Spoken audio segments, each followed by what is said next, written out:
dejar de mencionar, aunque no va para el examen y no va para las evaluaciones, porque esto ya ustedes debieron haber visto en cabeza y cuello. Es hablar de senos paranasales, hablar de la parte que corresponde al aparato respiratorio, hablando de tórax, es exclusivamente lo que es laringe, tráquea, bronquios, pulmones, etcétera, ¿no? Que es lo que evaluaremos con él. Entonces, primero entremos en cierto tipo de generalidades y vamos a hablar que el aparato respiratorio está destinado para cumplir tres funciones. Una función que se llama conductora, en la cual los órganos lo único que hacen es conducir el aire. Entre ellos tenemos las fosas nasales, entre ellos tenemos los senos paranasales, la faringe, que forma parte del aparato respiratorio y el digestivo, la laringe, la tráquea y los bronquios. Hasta ahí vamos a hablar de una porción conductora. Luego hablaremos de una porción respiratoria, que es la que se da el intercambio de gases a nivel de alvéolos pulmonares. Y luego tendremos una función funcional, disculpen la redundancia, pero es, ¿qué tiene que ver esto de la parte funcional? ¿Quiénes ayudan a que la respiración esté bien? Entre ellos tenemos los músculos, por ejemplo, la caja torácica, el músculo diafragma. El músculo diafragma ayuda muchísimo en lo que es la respiración. Tanto es así que al ser el pulmón un órgano elástico, cuando usted inspira, mete aire, lo que más debemos hacer es llenar de aire el pulmón. Pero para que se llene de aire el pulmón, el diafragma tiene que bajar. Al momento que usted inspira, el diafragma baja. ¿Para qué? Para darle chance que se estire el pulmón. Y cuando usted bote el aire, el diafragma empuja para que usted pueda botar el aire. Esto, si bien es cierto, no tiene nada que ver con la parte respiratoria, que es el intercambio de gases. La parte funcional interviene. ¿Qué pasaría si no tuviéramos paralizados los intercostales y paralizado el músculo diafragma? Estuviéramos queriendo llenar el pulmón y no pudiéramos. Entonces, las tres funciones en conjunto nos van a ayudar mucho. Pero para que esto se produzca, nosotros tenemos que hablar de la cavidad nasal, de la faringe, de la laringe, la tráquea, los bronquios y también, como les decía, el músculo diafragma. Estos son los órganos que van a formar parte del aparato respiratorio. También vamos a hablar de la parte de la hematosis, que es la hematosis, el intercambio de gases, que entre oxígeno y salga CO2. Y los órganos que están cada uno de estos órganos cumple una función. Por ejemplo, esto vamos a hablar solamente levemente, que son justamente las llamadas fosas nasales. Las fosas nasales, chicos, están destinados para recibir como que fuera un embudo. ¿Sí? Los orificios nasales que están aquí son los encargados de captar el aire que está por aquí. Usted, aunque no lo crea, usted está metiendo aire. No se da cuenta porque no coge una inspiración profunda, pero mete aire por la nariz o mete aire por la boca. Pero por las dos partes nosotros respiramos. Si usted se tapa la nariz, abre la boca y respira. Y tanto es así, chicos, que inclusive la faringe tiene un conducto que se llama la trompa de Eustaquio, que se comunica con el oído. Usted, tapado los oídos, abre la boca y escucha. O sea, por esa conexión a través de la trompa de Eustaquio. Hagan la prueba y verán. Entonces, ¿qué función tienen las fosas nasales? A más de recibir el aire. Tiene una función clara: defensa. La defensa de nuestro organismo tiene una trascendencia importante. Los pelitos que tenemos nosotros en la nariz y también las células caliciformes. Ustedes por histología, que están muy bien con el doctor Chávez, deben saber que las células caliciformes tienen un papel fundamental. ¿Cuál es? Ahí están, bien que están. ¿Ah? Claro. Las células caliciformes son las células productoras de moco. Donde hay célula caliciforme, hay moco.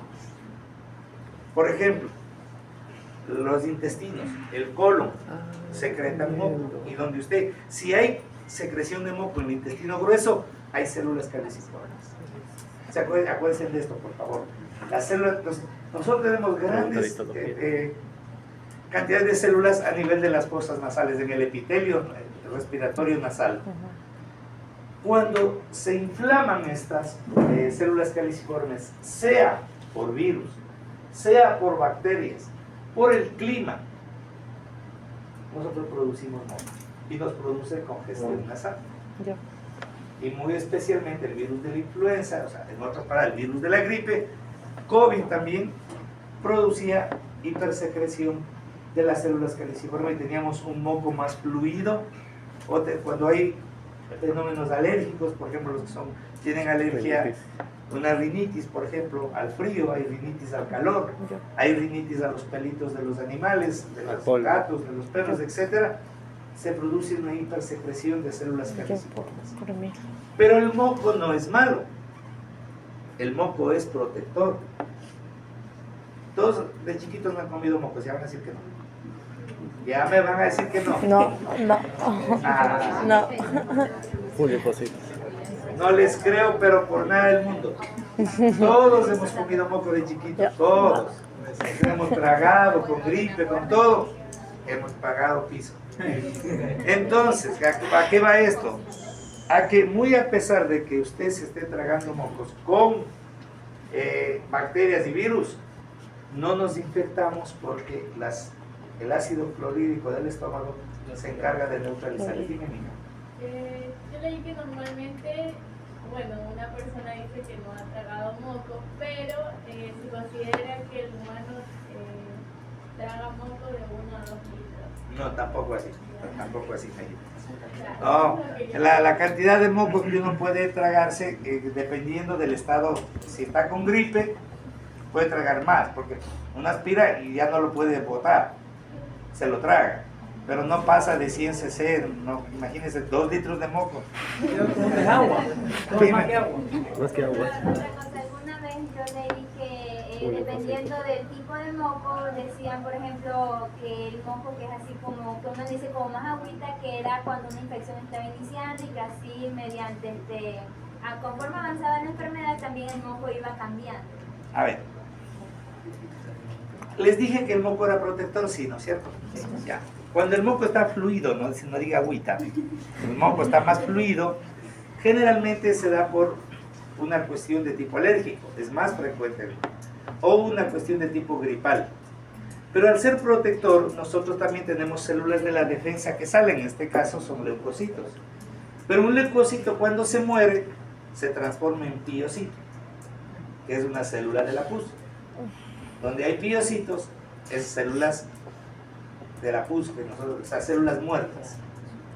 Entonces, esos piocitos, a veces cuando están muy avanzada la infección, le dan al moco una coloración amarillenta o inclusive amarillo verdoso, que significa con presencia de células muertas. Eso te da una pauta de que hay un proceso infeccioso.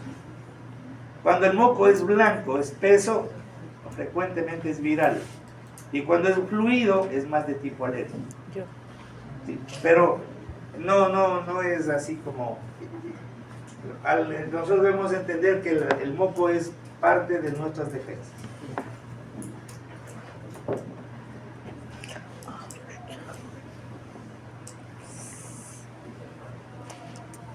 Bueno, esta es la parte que ustedes ya se vieron, cabeza y cuello, tenemos el etmoides, tenemos las partes de las caras laterales del etmoides, todo eso forma parte de las fosas nasales, ¿no?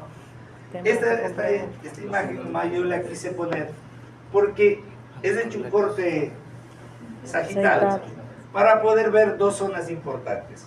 Esta zona de acá, donde están los meatos, acuérdense, el meato mayor, y donde están las coanas, que se llama, es una función respiratoria, por ahí es lo que está entrando el aire. Sí. Pero en el meato superior, sí, que está cerca del techo olfatorio, del etmoides, el etmoides tiene la lámina cribosa, y por ahí pasan los filetes, arriba está el ganglio olfatorio, etc. Está la parte olfatoria. Acuérdense de la época, ¿quién le dio COVID? Bueno, ¿a quién no le dio COVID? Me voy a preguntar. Yo. ¿No te dio COVID nunca? A todos. Bueno, entonces eras asintomática, pero tienes que haber estado contagiada. A todos. ¿Se acuerdan que nos se decía que perdimos el olfato y perdimos el gusto? Sí. Ya, la razón es muy simple. La zona olfatoria se congestionaba y se llenaba de moco. ¿Quién con la nariz llena de mocos puede respirar y oler bien? ¿Ah? O sea, la cuestión era muy simple, entender la fisiopatología de por qué no podíamos respirar. Lo que sí era difícil de comprender era el nivel de las papilas gustativas, porque se inflamaban y se taponaban las papilas gustativas a tal punto que no podíamos, lo que comíamos no le encontrábamos sabor. Doctor, yo conozco personas que nunca se recuperaron de eso, o sea, de lo del olor y el sabor. Bueno, o sea, ¿A qué se todo debe? eso depende, puede haber habido un daño diferente en eso. Pues les explico, por ejemplo, para que ustedes tengan idea que se dice que hay una nueva pandemia que es de las secuelas del COVID. Por decirle, los hipertensos, ahora hay por montones. Hay gente que era hipertensa, no era hipertensa, ahora es hipertensa. En el caso mío, yo era hipertenso leve. A duras penas yo me tomaba una pastillita de anglodipino de 2.5, que es la dosis más ínfima que puede ir. Pasé 5 años con esa pastilla. Nunca me afectó, nunca tuve problemas, mi presión era 125/80 por más de 5 años. Yo me hice hipertenso cuando fui coordinador de carrera. No les dije. Cuando yo fui coordinador, ahí me descubrieron la hipertensión. O sea, los problemas que uno tiene como coordinador es pero tremendo. Y eso que en esa época yo manejaba dos carreras, la carrera de año y la carrera de semestre.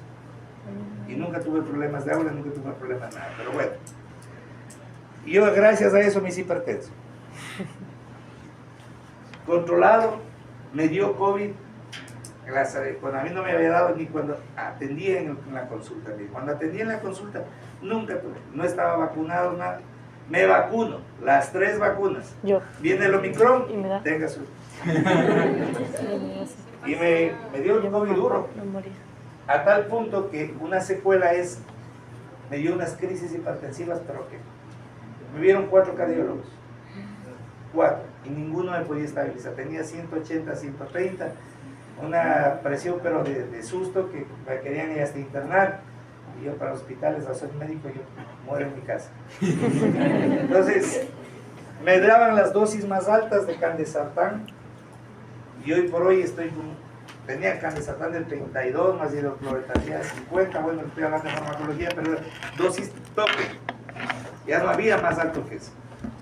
Y ahora estoy con la mitad, solamente con candesartán de 16. Pasé casi un año con crisis frecuentes. No podía ni enojarme, no podía hacer nada, ni emocionarme mucho porque la presión se me iba a parar. Entonces esa inestabilidad fue gracias al COVID. Entonces esas secuelas, es probable que algo haya lesionado, alguna lesión olfatoria, algo del ganglio olfatorio, no hay buena transmisión, qué sé yo, pero son secuelas. Y hay un montón de gente que tiene hay un Alzheimer prematuro, miren chicos. El Alzheimer generalmente se presentaba a los 50, 60 años, 70, ahora ya a los 40 y hay daño cognitivo, personas que se olvidan frecuentemente de las cosas y como así.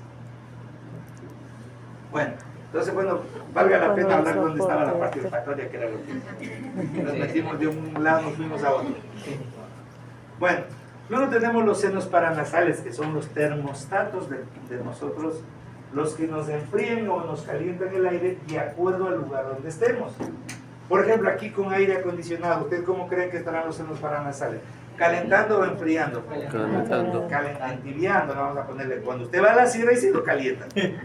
Aquí lo entibian nomás. Pero usted salga a ese sol que está afuera y van a ver que comienzan a sofocarse y en el momento que respiran aire caliente. Pero llegan a los senos paranasales y les comienzan a bajar la temperatura. Esa es la función de los senos paranasales. Y vamos a ver que existen algunos senos, la lámina es muy bonita, ¿sí?, en donde podemos ver inclusive este cuadro comparativo con este de acá, donde vemos los senos esfenoidales y los dermoidales, que son profundos, eso no los podemos ver. Pero en cambio, ¿cuáles son los senos que nos sirven a nosotros para diagnosticar una sinusitis? Los senos maxilares y el seno frontal. El seno frontal, usted ve a un paciente que tenga congestión y fuerte dolor, que dice, me duele la cabeza. Usted siempre dígale al paciente, tóquese donde le duele. Y va a ir justito bien acá. Aquí me duele, dice. Esta parte de aquí es muy típico en pacientes que tienen problemas de sinusitis. Paciente con fiebre, paciente congestionado y con dolor frontal, el 70-80% de sinusitis. ¿Usted qué es lo que tiene que hacer? Simplemente aplastar aquí, aplasten el seno frontal o aplasten los senos maxilares y va a ver que el paciente le duele. Si usted se aplasta ahorita no le duele, pero un paciente con sinusitis sí le va a doler, porque está encharcado y tiene pus ahí. Entonces, eso nos sirve, y miren, son cuestiones del aparato respiratorio. Y luego tenemos la faringe. La faringe, que nos sirve de qué? Es conductora. No hace mayor cosa que conducir el aire, y tanto es así que se divide en tres partes. La nasofaringe, que es esta que se conecta directamente con la nariz. La orofaringe, con la cavidad oral, por eso se llama orofaringe. Y la laringofaringe, que se comunica directamente con la laringe. Esto lo que nos sirve solamente es de vía conductora, aunque interviene en el aparato digestivo y también en el aparato respiratorio. Por eso les decía, si usted se tapa la nariz y quiere respirar, ¿qué tiene que hacer? Abrir la boca. Abrir la boca. Y la respiración artificial boca a boca, ¿por qué no le dan boca-nariz? A ver, ¿por qué no le darán boca-nariz? Que tienen que llenarle. Porque la boca es más grande, pues, ¿no? La nariz chiquita. Imagínate, le pone la boca acá y le tapa toda la nariz. Cambio boca a boca, que es diferente, mete más aire, pero tiene que tapar la nariz. Porque si usted no le tapa la nariz, le da boca a boca, el aire se le viene por acá. O sea, se da la vuelta y se sale por acá. O sea, tiene que taparle la nariz, por eso usted vea, los bomberos, la gente, los paramédicos, tapan la nariz, abren la boca y ventilan. Bueno, ustedes sí saben de ventilación, ¿no es cierto? Eso no, Claro. no creo que deba decirles cómo se hace. Bueno, vayamos a la laringe. Vamos a ver un video. Ahí está la trompa de Eustaquio. Miren, está aquí muy bonita esa imagen. Cómo se comunica la faringe con el oído. De tal manera que, por eso es que, chicos, cuando vean un niño que dice, me duele mucho los oídos, examinen primero garganta. Y van a ver que las amígdalas están muy inflamadas y por eso le duele el oído. Usted chequea oído y no hay nada. El oído está sano. ¿Pero por qué le duele? Porque la trompa de Eustaquio está inflamada y como la trompa de Eustaquio comunica con el oído medio, ahí está la causa. Ahí estamos viendo, fíjense, los cartílagos, ya vamos a verlos de uno en uno, cuántos son, los músculos. Vean la epiglotis juega un papel importantísimo. Este momento que yo estoy hablando, si este fuera el esófago y esta la tráquea, la epiglotis está en la mitad de los dos. Sí. Cuando yo hablo, la epiglotis me tapa el esófago para que pueda ir el aire a la laringe. Pero cuando yo voy a comer, la epiglotis tiene que tapar la laringe. Porque imagínense que se le vaya un granito de arroz, nada más, a la laringe, inmediatamente se produce un reflejo de tos. Y se han visto que dice me dio galillazo. La gente dice se me fue por la otra vía. Eso no es sino un reflejo que tiene la laringe con los músculos constrictores para expulsar un objeto extraño que no es permitido en la laringe. Imagínense, tanto es así, yo le estoy hablando de un grano de arroz o un poquito de agua. Tanto es así que inclusive el humo, usted entra en un lugar donde haya mucho humo, inmediatamente se produce un reflejo de tos. O polvo. Inmediatamente la laringe se defiende y la mejor manera de defenderse es con la tos. La tos, chicos, dentro del campo de la medicina es un mecanismo de defensa, ojo. Oye, usted dígale a una mamá que viene con un niñito con tos, no se preocupe señora, que es un mecanismo de defensa, que el niño tiene que expulsar todo lo que tiene adentro. Dice, gracias doctor, le atiende, coge la receta, pues ni la compra y se va a donde otro médico. Que tiene que darle algo para la tos. Si no le dan nada para la tos, la mamá no se encuentra bien. Entonces, a veces es difícil explicarle a las mamás que la tos es un mecanismo de defensa que ayuda a que nosotros eliminemos partículas nocivas, virus, lo que nos afecta, y la tos es eso. Y la tos, mientras uno da el tratamiento antibiótico, antiviral, lo que sea, la tos va calmando. Y eso es para nosotros evolución, está evolucionando bien. Pero cuando la mamá no entiende eso, lo que quiere es que le corten la tos. Al igual que la diarrea, es algo igualito.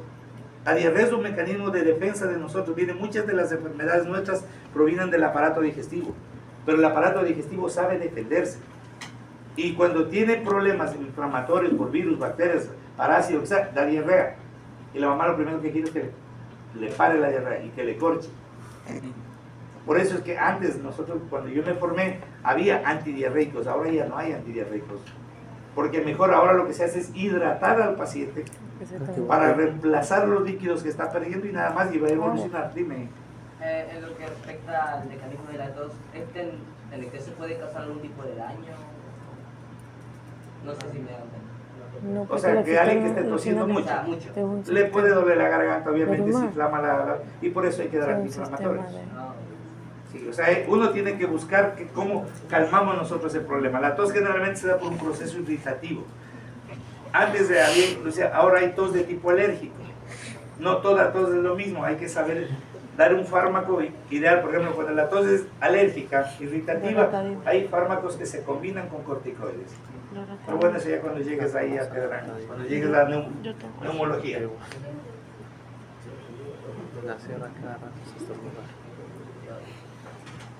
Bueno, veamos dónde se encuentra ubicada la laringe. Esto sí es parte del tema. Se encuentra ubicada en la parte medial y anterior del cuello, siempre relacionado con este hueso que está aquí, que es el hueso hioides. Ustedes se acordarán por cuello, el músculo suprayoides, infrayoides, etc. Por eso se encuentra inferior al hioides y superior a la tráquea. Claro, es obvio, porque termina la laringe y comienza la tráquea. Y como particularidad, se encuentra por delante de la faringe. Estamos para enseñar. Y estamos para Veamos este pequeño video. Está el cartílago tiroide.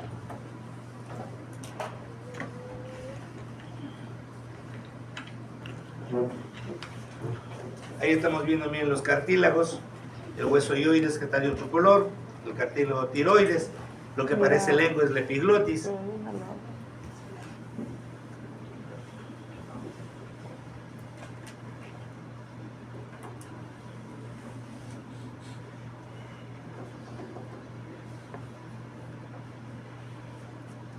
Bien, veamos cómo está constituida la laringe. La laringe generalmente está constituida por un esqueleto. El esqueleto generalmente está formado por los cartílagos, en donde tenemos unos que son pares y otros que son impares. ¿Cuáles son los cartílagos pares? Los aritenoides y los corniculados. ¿Por qué llaman corniculado? Porque parecen cachos. ¿Y cuáles son los impares? Tenemos la epiglotis, tenemos el cartílago tiroides, no la glándula tiroides, ojo, porque hay glándula tiroides y cartílago tiroides, y también el cartílago cricoides. Vamos a hablar de articulaciones, vamos a hablar de ligamentos, vamos a hablar de mucosa y vamos a hablar de músculos, porque los músculos que vamos a encontrar son unos músculos importantísimos que son, ¿se acuerdan cuál es la base de los músculos? ¿Cuál es la base de los músculos? Que dan movimiento, ¿no es cierto? Todo lo que se mueve en nuestro organismo es gracias a los músculos. Todo, absolutamente todo. Entonces, ¿qué tienen que ver para que se produzca la contracción de la laringe? Para expulsar cualquier elemento nocivo, para la tos, todo se debe a la acción de los músculos constrictores que ya vamos a ver más adelante. ¿Cuáles son los cartílagos de la laringe? Tenemos los impares, que son el cartílago cricoides, el cartílago tiroides y la epiglotis. Y los pares son los llamados aritenoides, los corniculados, que pues esto es la manera de cacho, estos son los aritenoides y estos son los corniculados. Y vamos a ver que hay los llamados sesamoides, anteriores, que por lo general en cadáver nunca he visto eso, nunca los he visto, a pesar de haber hecho disecciones, hasta a duras penas, y con suerte vemos los corniculados y los aritenoides, y con suerte. Los que siempre encontramos obviamente son la epiglotis, el tiroides y el cartílago cricoides. Y el tiroides generalmente se encuentra porque esta escotadura que ya vamos a ver, que se llama la escotadura tiroidea, esto es lo que nosotros tenemos aquí, lo que los varones nos crece, que se llama la nuez de Adán. La manzana. ¿Por qué se produce La manzana. una prolongación hacia adelante nosotros los varones? Por el cambio de voz y por acción de la testosterona. En cambio las mujeres, Embriología. como la testosterona es Sí, muy sí, baja, también, ¿verdad? las mujeres también tienen testosterona, pero muy baja, bajísima. Entonces eso hace que no se pronuncie el cartílago tiroides. Y hay otros inconstantes que son los llamados cartílagos aritenoides y los posteriores. Sesamoides posteriores, perdón. Miren, ahí tenemos este es el etmoides, este es la cartílago, el epiglotis, este es el tiroides y acá está el cricoides. Ese que parece raqueta es la epiglotis. Y aquí tenemos los cartílagos aritenoides, que son estos cachos de acá son los corniculados. Miren, ahí están los ligamentos tiroaritenoides. Bien, veamos dónde están los... Miren, estos son los llamados sesamoides posteriores, son estos pequeñitos que son bastante inconstantes. El interaritenoideo, que es este muy chiquito, y acá tenemos los sesamoides anteriores, que son estos dos que están acá. Son muy chiquitos, acuérdense de los sesamoides de las manos y los pies, son huesos chiquititos, acá también son cartílagos muy chiquitos. Veamos el cartílago cricoides. ¿Por qué se caracteriza? Primero porque nos presenta superficies articulares. Una de ellas es esta que está aquí, que se llama la cartilla aritenoidea.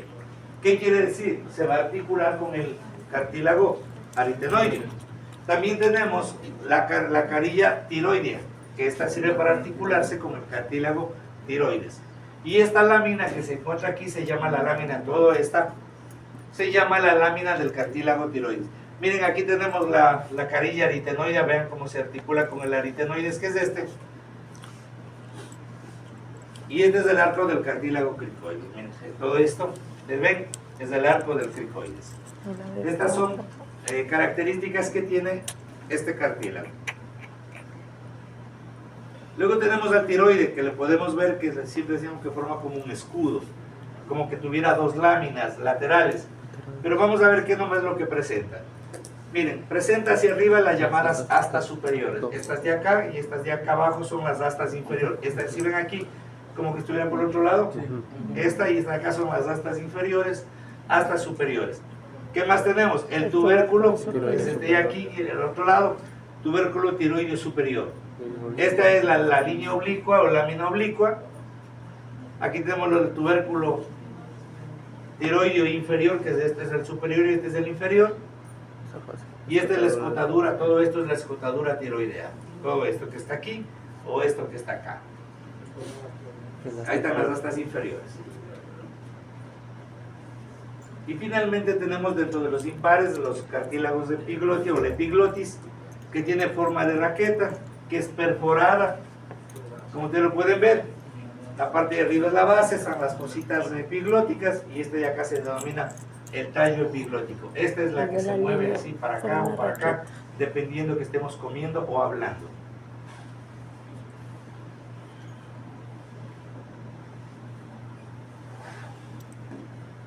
Entremos a las articulaciones. Entonces ahí tenemos, miren, las articulaciones cricotiroideas. ¿Qué es esto? Entre la articulación entre el cartílago cricoide y el tiroide. Aquí tenemos el tiroides y aquí tenemos el cricoides. Y ven este ligamento acá. Ahí tenemos dos ligamentos. Ahí tenemos las articulaciones aritenoides corniculadas. Este es el aritenoides y este es el corniculado. Aquí tenemos una articulación que casi no tiene mucho movimiento, más que ligerísimo movimiento de deslizamiento. Vamos a ver los ligamentos. ¿Cuáles son? Primero tenemos el ligamento cricotiroideo medio, este que está aquí. Este es el cartílago tiroides, ¿verdad? Sí. Y este de acá es el cricoides. Sí. ¿Sí ven estas láminas verticales? Es el que lo mantiene fijo y no le deja moverse ni desplazarse a ningún lado. Es el llamado ligamento cricotiroideo medio. Luego tenemos el ligamento cricotiroideo faríngeo. Este se pega a la faringe por atrás y por detrás está fijo y por delante también. Y luego tenemos el tiro epiglótico, que no es sino este ligamento que está acá, que está unido entre el epiglotis, que es esta, que es el epiglotis, y el cartílago tiroides. Veamos, estos son los músculos extrínsecos de la laringe que ayudan de alguna manera al trabajo de este. ¿Cuáles son? Los músculos tiroideo y esternotiroideo, que no son sino músculos suprayoideos e infrayoideos. Y el estilo faríngeo, pero estos son los que más ayudan, chicos.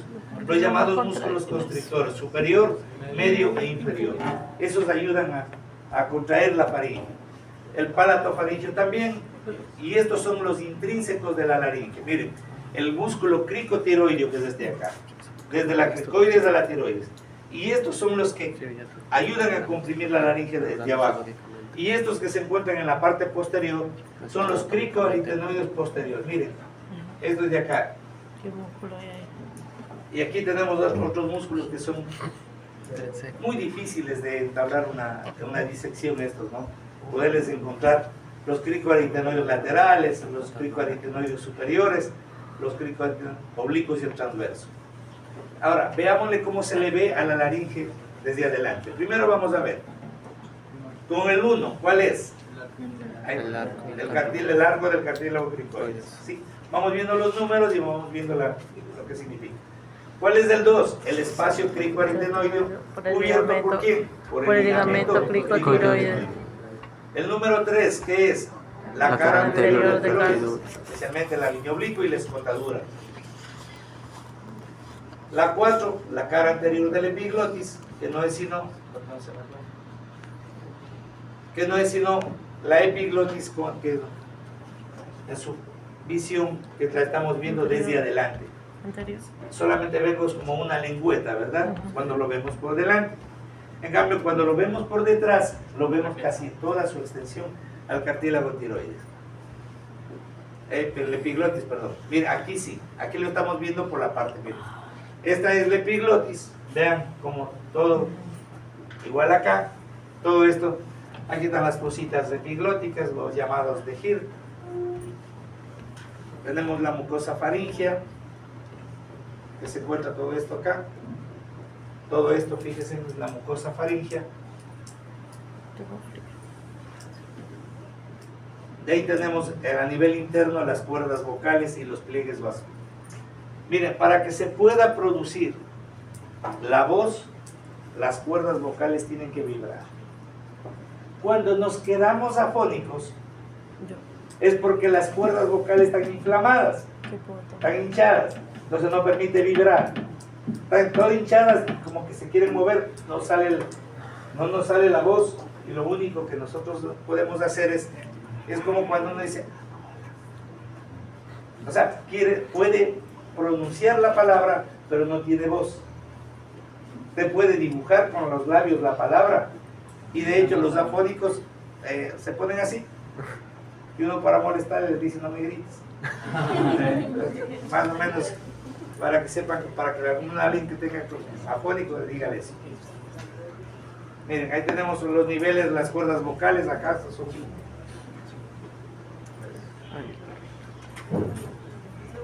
Aquí vamos, ¿qué cree que sea eso? La lengua. Conocen a la lengua, ¿no? Qué belleza. Un punto. Vamos a ver o sea, lo que normalmente nosotros vemos, ustedes de esta parte tienen que aprender para intubar. Tenemos la úvula, y miren, aquí tenemos la epiglotis. Esto que estoy señalando es la epiglotis. Y vean esta aquí, esas son las cuerdas vocales. No se ve. Lo que ve usted adentro como dos, esto que está aquí, ¿se ve la manito allá o no? No. Enséñale en la pantalla. Amán. Esto que está aquí, estas son las cuerdas vocales. Sí. Se están abriendo y cerrando. Entonces usted lo que tiene que hacer con el tubo para intubar a una persona y salvarle la vida con el tubo, con la cánula, te empuja el epiglotis hacia atrás, busca que se abra y ahí introduce. Pero eso tiene una técnica. Por esa razón es que el tubo siempre para evitar lesionar las cuerdas vocales. Porque nosotros por intubar podemos lesionar alguna cuerda vocal.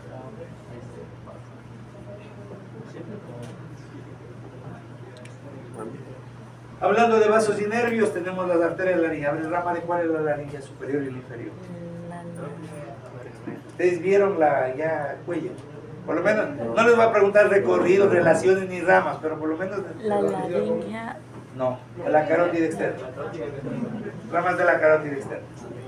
Y luego tenemos los nervios laringeos, y eso sí, no, así que no van a saber. ¿Usted Me qué dan le ganas de come? decirles vagos. Nervio Del vago. vago es. Bueno. Son ramas del nervio vago, son las ramas laringeas del nervio vago, el superior y el inferior. Cuando no haya relación es porque se está dando por... Bueno, entramos a la tráquea. La tráquea es otro de los órganos conductores del aparato respiratorio. Ese es el más bonito. La dimensión de 18 a 20 centímetros, está rodeada por aproximadamente 18 anillos traqueales, etc. No es más, los cartílagos son unotraqueotos, son cerrados, con, el anillo traqueal deja atrás un espacio que son cubiertos por los ligamentos. Tiene un epitelio pseudoestratificado respiratorio, ¿Cómo lo ya lo podemos saben diferenciar? por histología, ni qué preguntarles. Yo estoy con Angelo César. Esto es lo más importante que ustedes tienen que aprender, chicos, que son las relaciones. Porque por cualquier cosa toca hacer una traqueotomía. Entonces ahí tenemos que ver qué es lo que podemos lesionar, qué es lo que podemos dañar. Y para ello tenemos que saber qué está delante de la tráquea, qué está a los lados y qué está atrás. Y vamos a ver que adelante tenemos órganos vasculares muy importantes. A los lados tenemos nervios laringeos, que si usted le corta un nervio puede perjudicar al paciente. Y por atrás tenemos el esófago.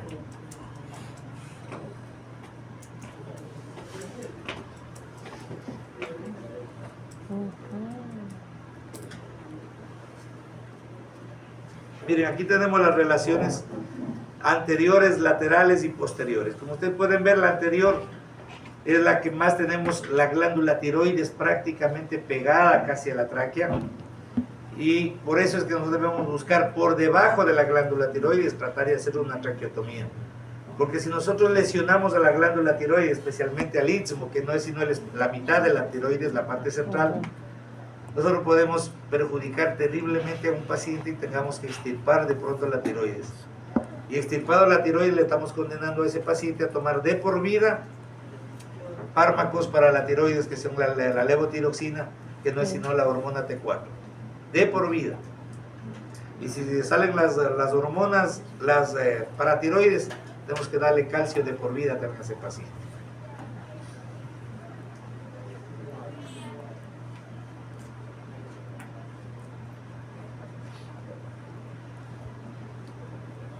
Eso sí, sí.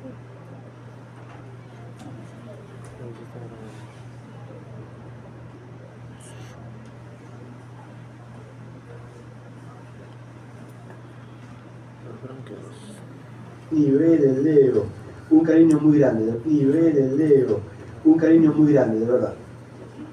En realidad yo pensaba que el bronquio es un tema medio pedorro para hacer un video, digo, tengo que meter con tráquea, pero con tráquea no me entra, bueno, haré un video corto de bronquios. La cuestión es que no me entra en un solo video, tengo que hacer dos, así que imagínense, no es tan pavo como yo pensaba. Bien, ¿qué podemos? Se me quedó un cambio de nicho.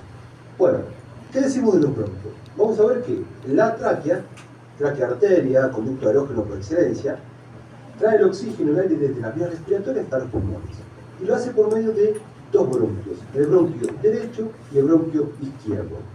Estos bronquios arriban el derecho, el pulmón derecho, obvio, y el izquierdo, el pulmón izquierdo.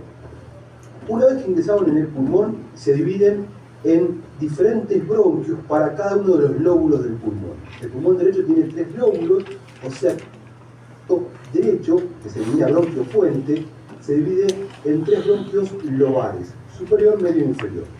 A su vez, cada bronquio lobar se va a dividir en bronquios segmentarios para cada segmento de cada lóbulo del pulmón. Eso después lo vamos a ver con segmentación broncopulmonar, así que por ahora no nos preocupemos. El bronquio fuente izquierdo se divide en 2 bronquios lobares, superior e inferior, para los lóbulos superior e inferior del pulmón izquierdo. Entonces, la tráquea se divide a nivel de más o menos la quinta vértebra torácica en lo que son los dos bronquios fuente, el bronquio fuente derecho y el bronquio fuente izquierdo. Esta se representa, esta división, a nivel de la pared anterior del tórax, en la unión del manubrio del esternón con el cuerpo, es decir, a nivel del ángulo de Lewis, y se encuentra a 7 centímetros aproximadamente hacia profundo de este ángulo. Muy bien. ¿Qué podemos decir de los queridos bronquios fuente? Vamos a ver que el bronquio fuente izquierdo se extiende desde la carina, es decir, la bifurcación de la tráquea, hasta que se divide en los dos bronquios lobares, superior e inferior para el pulmón izquierdo, y tiene un promedio de aproximadamente 5 centímetros de longitud. El bronquio fuente derecho emite una yemación, que es el bronquio lobar superior, y ahí cambia y va a llamarse bronquio lobar medio. Es decir, entonces que el bronquio fuente se extiende desde la carina hasta que nace por yemación el bronquio lobar superior. Es decir, que es mucho más corto que el izquierdo, mide más o menos 2 centímetros de longitud. Es importante que se acuerden de estas dos diferencias. En realidad, los dos bronquios tienen 3 diferencias fundamentales que ustedes se tienen que acordar porque se preguntan siempre. Una es en cuanto a la longitud. Dijimos que el izquierdo mide 5 centímetros, el derecho mide 2. La segunda diferencia es en cuanto al diámetro. De los dos pulmones, el más grande es el pulmón derecho, el más chico es el izquierdo. ¿Por qué? Porque le falta un pedazo, digamos, que está ocupado por el corazón. El corazón está ligeramente lateralizado hacia la izquierda. Entonces, el bronquio izquierdo va a ser ligeramente de menor diámetro o calibre que el bronquio derecho, ya que mide entre 10 y 11 milímetros y el bronquio derecho mide entre 15 y 16 milímetros. Esa es la segunda diferencia. Y la tercera diferencia, que no se tiene que olvidar, es la gran verticalidad que tiene el bronquio fuente derecho. Parece continuar a la tráquea, mientras que el bronquio izquierdo es prácticamente horizontal. Esto es importante porque cuando cae un cuerpo extraño en la vía respiratoria, si el cuerpo es de menor tamaño que la tráquea, va a seguir viaje y se va a enclavar, por lo general, en el bronquio fuente derecho. Cuando un chico, generalmente son niños, se le va un cuerpo extraño en la vía respiratoria, si es de menor diámetro que la tráquea, se va a enclavar en el pulmón derecho, siempre. Va a tener roncus como un en cada respiración, y ustedes ponen el estetoscopio en el hemitórax derecho y no escuchan que entra el aire. Otra cosa para tener en cuenta es el ángulo que se forma entre los dos bronquios, que promedia entre los 70 y 85 grados. Y en el vértice de este ángulo, es decir, en la base de los bronquios, se encuentra un ligamento que es el ligamento interbronquial, que tiene un nombre propio, se denomina ligamento de Dupas y Vadrón. En realidad, si no se lo acuerdan, no importa, pero sepan que está ahí en el vértice de este ángulo interbronquial. Y otra cosa que tenemos que saber de los bronquios son las relaciones que tienen. ¿Qué elementos forman el pedículo pulmonar?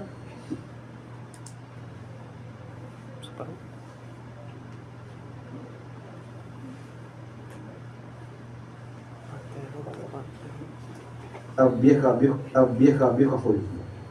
Bien, vamos a ver qué es eso. Eso es la gran...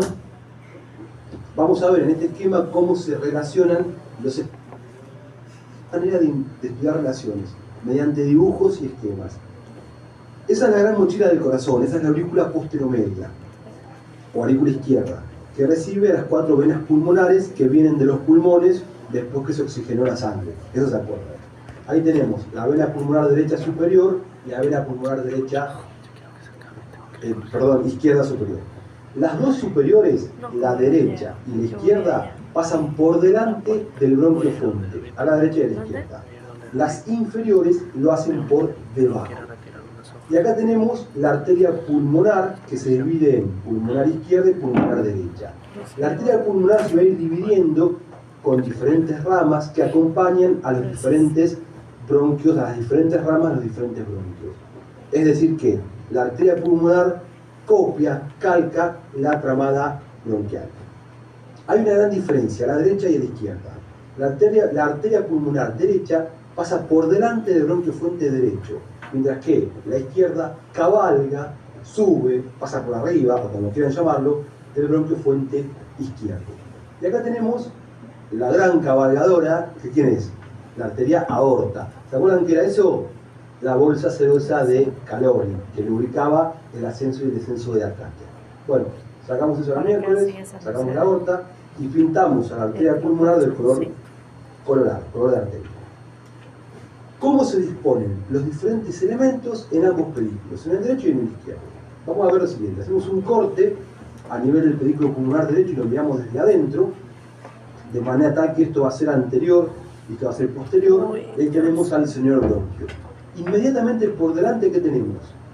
La arteria pulmonar derecha. Y más hacia adelante aún, la vena pulmonar derecha superior. La vena pulmonar derecha inferior pasa por debajo. Esta es la disposición de los elementos en el pedículo pulmonar derecho, que cuando lleguen a la cara interna del pulmón van a formar el ilio. Esto lo tienen que saber porque se pregunta. Toda la vida se hace. ¿Qué pasa del lado izquierdo? Los ilios pulmonares, ¿cómo están? ¿Cómo se reparten? Tenemos. Porque mi madre que pregunto yo eso. ¿Dónde está la arteria al lado izquierdo? Fíjense que el bronquio es más chiquito. No le voy a dar la pregunta, que el pero ya te derecho. diciendo Porque que tiene menos pulmonares. ¿Qué tengo? ¿Dónde está la arteria a nivel Que tiene forma de izquierdo? raqueta, Está ¿o no? cabalgando, está por arriba del bronquio. Importantísimo, se pregunta si. Igual al... Y después tenemos la vena superior hacia adelante y la vena inferior hacia abajo. Entonces, en los pedículos pulmonares, las venas siempre están hacia adelante y hacia abajo. Y las arterias están a la derecha, por delante, y a la izquierda, por arriba del bronquio fuente. No se olviden de eso porque es importante y se pregunta siempre. Bueno, hasta acá llegamos. Les mando un abrazo enorme. El bandido. Wow. Por cables, algunas cositas. Fíjense, por cables, algunas cositas. Fíjense, ¿esto qué es? Es esto visto desde la figura que nos regala el Atlas. Acá tenemos entonces lo que sería, si se quiere, es un pedículo pulmonar visto desde afuera. Entonces, esto es el corazón, esto otro es el mediastino, obviamente. Esto es la vena ácidos haciendo su callado, la vena cava superior que se mete en la aurícula derecha que está tapada por el pericardio. ¿Estamos? El bronquio, por delante teníamos la arteria, ¿se acuerdan? Y hacia adelante y hacia abajo la vena. Esto es a la derecha, visto desde afuera.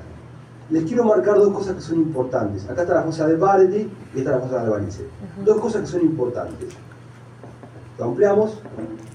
Este nervio que viene bajando acá así, por delante del pedículo pulmonar, es el nervio frénico. Acuérdense, por delante del pedículo pulmonar baja el nervio frénico.